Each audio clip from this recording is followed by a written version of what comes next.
They are in charge of the execution of the government policies. Yani political executive are the in charges of execution of the government policies.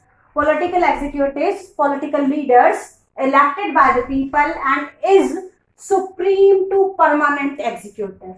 They are answerable to the people for the consequences of the decisions. So they decide the overall framework and objectives. Now, permanent executives or the civil servants remain in the office when the ruling party changes. They work under political executives. They are more educated and have expert knowledge of the subject. Prime Minister and Council of Ministers.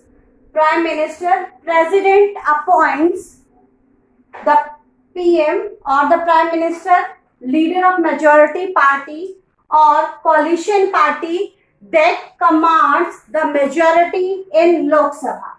Sometimes a person who is not a member of parliament can also become minister, but such a person has to get elected to one of the house of the parliament within 6 months of appointment as minister.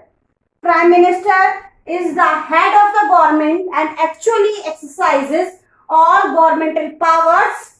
He takes most of the decisions in the cabinet meetings. Council of the Minister is the official name for a body that include all the ministers. Cabinet ministers are usually top level leaders of ruling party or parties who are in charge of major ministries. They participate in the cabinet meetings only when specially invited. Ministers of state are attached to required to assist cabinet ministers. Not all the members can meet for a decision. So decision take place in a cabinet, and so we have cabinet works as a team. Every ministry has secretaries who are civil servants. The secretaries provide the necessary background information to the minister to take decisions. The cabinet as a team is assisted by the cabinet secretariat. This includes many senior civil servants who try to coordinate the working of different ministries. Powers of Prime Minister. Now, these are the powers of Prime Minister. Chairs cabinet meetings, coordinates various departments, exercise supervision over various ministries, distributes and redistributes work to ministers, has the power to dismiss a minister, higher concentration of powers like Jawaharlal Nehru, Indira Gandhi. PM from coalition government cannot take decision as he likes and must accommodate different groups.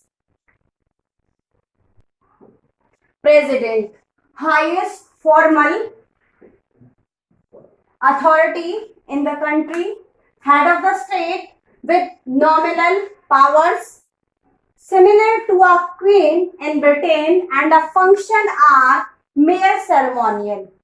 Supervises over functioning of political institution, elections held by the elected MPs and MLAs, and therefore is nominal executive, makes major appointments of Chief Justice of India, Judge of the Supreme Court and the High Court of the States, Supreme Commander of Defence Forces of India. He exercises powers on the advice of Council of Ministers. Bill passed by the parliament becomes law only after the president gives assent to it. President can delay it, can and send it for reconsideration. President appoints PM if no party has a clear majority. He uses discretion and appoints leader who in his opinion can muster majority support in Lok Sabha.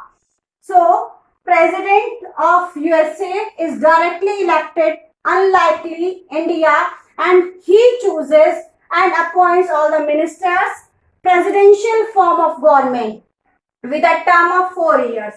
Commonly in countries of Latin America and example Soviet Union nations. Judiciary.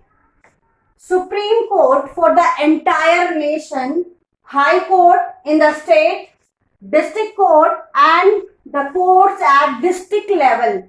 India has an integrated judiciary.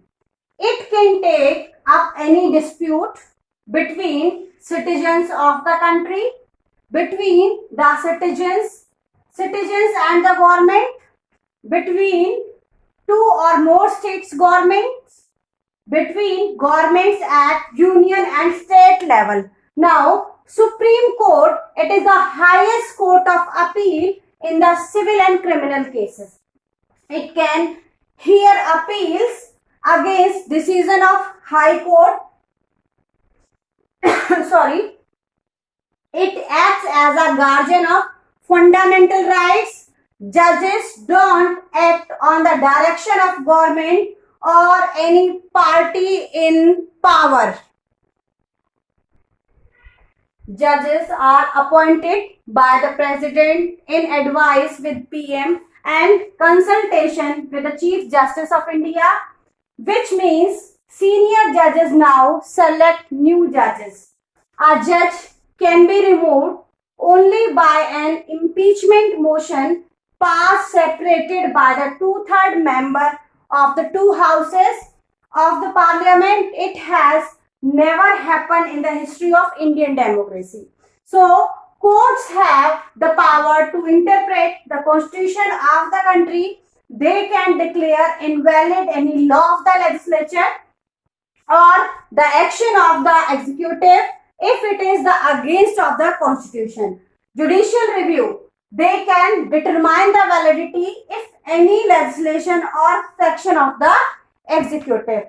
SC has ruled that care and basic principles of constitution cannot be changed by the parliament. People can approach court if the public interest is hurt by the actions of government. Public interest, that is known as public interest litigation. Courts intervene to prevent misuse of the government power to make decisions and check malpractices on the part of public officials. Hence, judiciary enjoys a high level of confidence among the people. All the things are covered in this chapter. Have a nice day.